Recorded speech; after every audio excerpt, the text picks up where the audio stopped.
মেখে নিচ্ছি সবগুলো একসঙ্গে, মিশিয়ে নেব ঝুরি ভাজা দিয়ে। নমস্কার বন্ধুরা, আপনাদেরকে সবাইকে পূর্ণিমাস কিচেনে স্বাগত। আজকে আমি আপনাদের সঙ্গে আরেকটা রেসিপি শেয়ার করব। আজকে আমি তৈরি করব ছোলা চাট। তো দেখতে থাকুন, আশা করছি খুবই ভালো লাগবে। তো চলুন রেসিপিটা শুরু করি। আপনারা যদি নতুন বন্ধু হয়ে থাকেন তাহলে আমার পেজটি ফলো করে নেবেন। ছোলার চাট তৈরি করার জন্য আমি এখানে ছোলাগুলো সেদ্ধ করে নিয়েছি। এই দেখুন,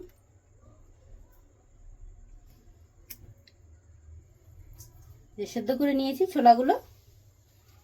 এখানে পেঁয়াজ কেটে নিয়েছি, কাঁচা লঙ্কা, টমেটো, শসা, লেবু, ধনিয়া পাতা দিয়ে দেবো এগুলো।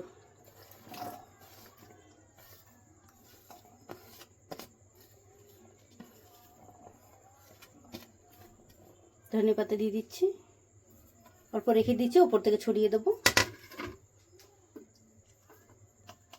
দিয়ে দিচ্ছি সামান্য লবণ, অল্প চাট মশলা, গোলমরিচের গুঁড়ো,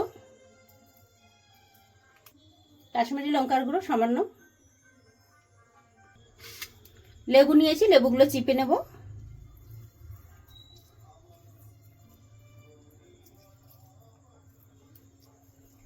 আপনাদের ঘরে লেবু না থাকলে আপনারা তেঁতুলের রসও দিতে পারেন।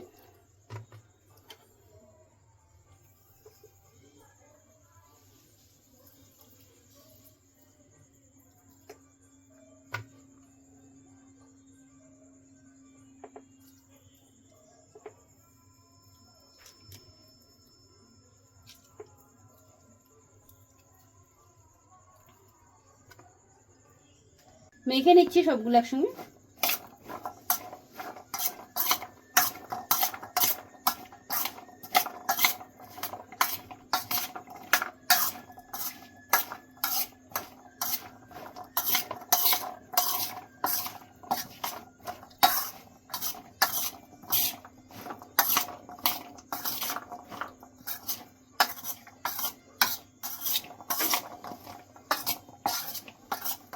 মিশিয়ে নিয়েছি, ঝুরি ভাজা দিয়ে দেবো।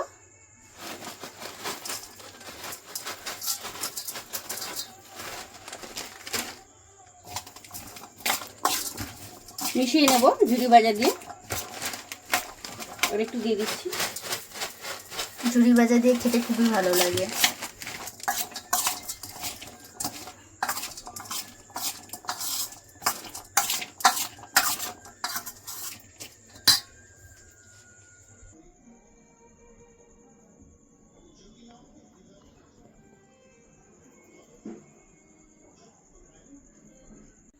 দেখলেন বন্ধুরা, আপনাদেরকে আমি ছোলা চাট বানিয়ে দেখালাম বাড়িতে থাকা কিছু জিনিস দিয়ে।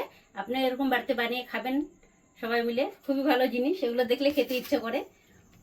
দেখুন কতটা সুন্দর হয়েছে। আমি একটু খেয়ে দেখছি কেমন হয়েছে। এগুলো দেখলে তো সবার জিভের জল চলে আসে।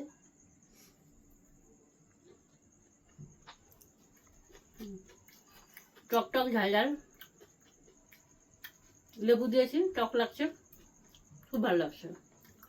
আপনি এরকম বাড়িতে বানিয়ে খাবেন। আজকের মতো এতটুকুই।